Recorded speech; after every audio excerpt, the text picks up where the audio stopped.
এইচটিভির পক্ষ থেকে আপনাদের সবাইকে স্বাগত জানাচ্ছি নতুন একটি ভিডিওতে। আজকের বিষয় হচ্ছে ডেঙ্গু জ্বর।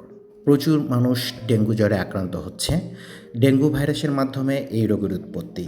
স্ত্রী এডিস মশার কামড়ে ডেঙ্গু জ্বর হয়। সাধারণত ডেঙ্গু জ্বরের জীবাণুবাহী মশা কোনো সুস্থ ব্যক্তিকে কামড়ালে 3 থেকে 13 দিনের মধ্যে সেই ব্যক্তি জ্বরে আক্রান্ত হতে পারেন। তবে জ্বর হলেই তাকে ডেঙ্গু জ্বর ভাবা যাবে না, এর আলাদা কিছু লক্ষণ রয়েছে।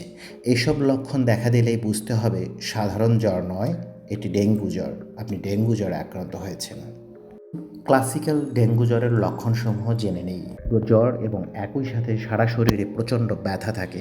জ্বর 105 ফারেনহাইট পর্যন্ত হতে পারে, সঙ্গে থাকতে পারে তীব্র পেট ব্যথা।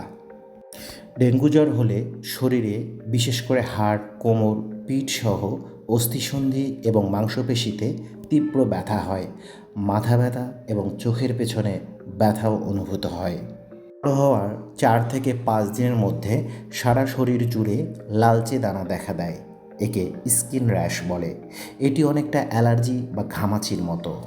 ডেঙ্গু হলে বমি বমি ভাব হয়, কিছু ক্ষেত্রে বমিও হতে পারে। রোগী অতিরিক্ত ক্লান্তি বোধ করে, খাবারের রুচি কমে যায়।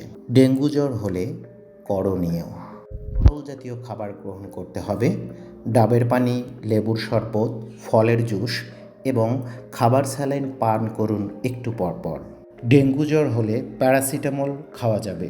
স্বাভাবিক ওজনের একজন প্রাপ্তবয়স্ক ব্যক্তি প্রতিদিন সর্বোচ্চ 8টি প্যারাসিটামল খেতে পারবেন। কিন্তু কোনো ব্যক্তির যদি লিভার, হার্ট, কিডনি সংক্রান্ত জটিলতা থাকে তাহলে প্যারাসিটামল সেবনের আগে অবশ্যই চিকিৎসকের পরামর্শ নিন।